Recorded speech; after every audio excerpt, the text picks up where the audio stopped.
মাজার জিয়ারত করেছেন কি করেননি? করেছেন। আচ্ছা বলুন তো ভাই, আপনারা যখন কবরে যান, মাজারে যান, কিসের জন্য যান? ওখানে পূজা করার জন্য যান? হ্যাঁ বলুন বাবা, পূজা করার জন্য যান? পূজা করার জন্য যান না। কিন্তু সুন্নি মানুষেরা যখন কবর জিয়ারত করে, কিছু মানুষ তাকে কবর পূজারি বলে কি বলে না? বলে কি বলে না? কিছু মানুষ তাকে মাজার পূজারি বলে কি বলে না? কিছু মানুষ তাকে পীর পূজারি বলে কি বলে না? পীর পূজা, মাজার পূজা, কবর পূজা কি করে হয়? মুসলমান সুন্নি মানুষ কবরে গিয়ে কি সাজদা করেন ভাই? চলবে চলবে? সাজদা করেন? ন, আমরা জানি সাজদা চলবে একমাত্র কার জন্য? আল্লাহর জন্য। আল্লাহ তাআলা ছাড়া গাছকে সাজদা করা যাবে না, বাপকে সাজদা করা যাবে না, মনবিকে সাজদা করা যাবে না, মাজারকে সাজদা করা যাবে না, তারপরে আপনার পীরকে সাজদা করা যাবে না। একমাত্র সাজদা চলবে কার জন্য? আল্লাহর জন্য। তো সাজদা করি না, ওখানে গিয়ে কি রুকু করেন? রুকুও করি না। ওখানে গিয়ে কি তোয়াফ করেন? তোয়াফও করি না। ধূপকাঠি জ্বালিয়ে ঋগ্বেদ, সামবেদ, যজুর্বেদ অথবা আপনার কি বলছে গীতার শ্লোক পড়ে ওম ওম ওম এরকম করেন নাকি? হ্যাঁ, এটা করেন? তাহলে করেনটা কি? কি করেন? হ্যাঁ, করেনটা কি? ভাই খুব ধ্যান দিয়ে শুনে। আজকাল বেশিরভাগ এডুকেটেড ব্যক্তি, শিক্ষিত ব্যক্তিরা পথভ্রষ্ট হচ্ছে নিজের বাড়াবাড়ি করার কারণে। বেশিরভাগ, আমি সবাইকে বলছি না, অনেক জায়গায় আছে, রাগ করিয়েন না ভাই, নিজের বাড়াবাড়ি করার জন্য কোনো মাস্টার, কোনো যদি শেখ বলে, কোনো যদি আপনার কি বলছে মৌলবি বলে পীর পূজারি, তো তুমি ওর সঙ্গে সঙ্গে পীর পূজারি বলতে শুরু করে দিলে। কবর পূজারি কেউ বলছে তো তুমিও কবর পূজারি বলতে শুরু করে দিলে। সুন্নিরা গিয়ে কবর পূজা কি করে করে? আচ্ছা বলুন তো, কবর পূজা জায়েজ না শিরক?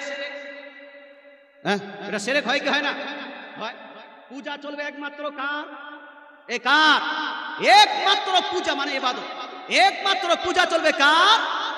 আল্লাহ। একমাত্র ইবাদত চলবে কার? আল্লাহ। মুসলমান তাহলে কবর পূজা করা শিরক, মাজার পূজা করা শিরক, আপনার পীর পূজা করা শিরক। আমরা কবরস্থানে গিয়ে কবর পূজা করি না, আমরা মাজারে গিয়ে মাজার পূজা করি না। এরপরেও কোনো শেখ যদি আমাদেরকে কবর পূজারি বলে, মাজার পূজারি বলে, তার মানে সে আমাদের উপরে শিরকের ফাতুয়া লাগিয়েছে। একটু হানা বলেন বাপ, শিরকের ফাতুয়া লাগিয়েছে। যদি কেউ আমাদের উপরে শিরকের ফাতুয়া লাগায়, বিশ্বের মধ্যে সবথেকে বড় গুনাহ হলো শিরকের গুনাহ। আল্লাহ তাআলা বলছেন সূরা নিসা আয়াত নাম্বার 48 এর মধ্যে, ইন্নাল্লাহা লা ইয়াগফিরু আন ইউশরাকা বিহি ওয়া ইয়াগফিরু মা দুনা যালিকা লিমান ইয়াশা। নিশ্চয়ই আল্লাহ তাআলা শিরকের গুনাহ কখনো maaf করবেন না। আর শিরক ব্যতীত অন্য কোন গুনাহ হলে আল্লাহ চাইলে maaf করে দিবেন। শিরক থেকে বড় গুনাহ নাই। আল্লাহ তাআলা সূরা লুকমান আয়াত নাম্বার 13 এর মধ্যে ইরশাদ করেন, ইন্না শিরকা লা যুলমুন আযীম। নিশ্চয়ই শিরক হলো সবথেকে বড় পাপ, সবথেকে বড় গুনাহ। মুসলমান তাহলে তারা শিরকের ফাতোয়া দিয়েছে, সুন্নিদের উপর শিরকের ফাতোয়া লাগিয়েছে, কবর পূজারি, মাজার পূজারি বলে। মুসলমান, এবার মুসলমান কেউ যদি সত্যিকারী শিরক করে তাহলে তো সে হয়ে যাবে মুশরিক। কি হবে ভাই? যে প্লে করে তাকে বলা হয় প্লেয়ার, কি বলা হয়?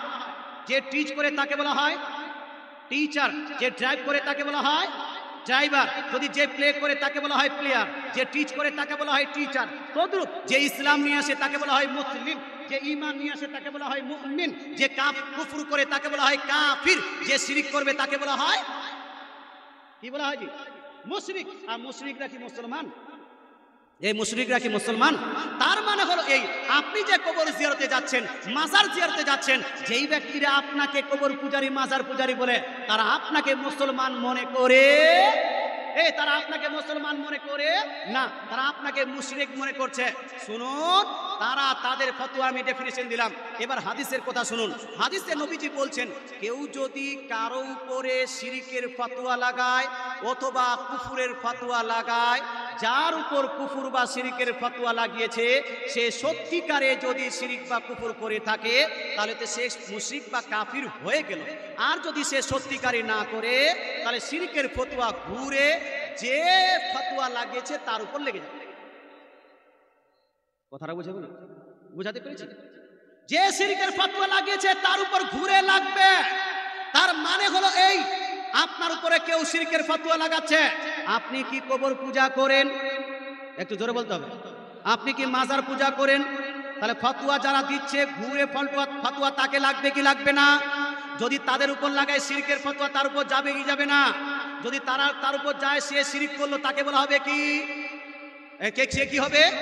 এই যে গ্রামারটা শিখালাম, যে প্লে করে তাকে প্লেয়ার বলা হয়, যে শিরিক করে তাকে মুশরিক বলা হয়। আর মুশরিকরা মুসলমান থাকে না।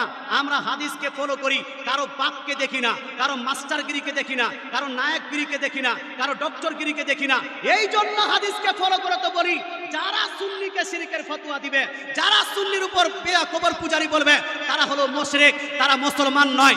এই জন্য তাদেরকে বেটি দেওয়া যাবে না, এই জন্য তাদেরকে সালাম দেওয়া যাবে না, এই জন্য তাদের বেটি নিয়ে আসা যাবে না, এই জন্য তাদের সঙ্গে ইসলামিক কোনো সম্পর্ক থাকতে পারে না। জোরে বলেন সুবহানাল্লাহ। আর যদি সম্পর্ক রাখতে হয়, তাহলে আজকেই তওবা করো মাস্টার, আজকেই ডাক্তার, তুই তওবা কর যে আজ থেকে আর সুন্নিদেরকে আমি কবর পূজারি বলবো না, আমি মাজার পূজারি বলবো না, আর শিরকের ফতোয়া লাগাবো না, আর বিদআতের ফতোয়া লাগাবো না।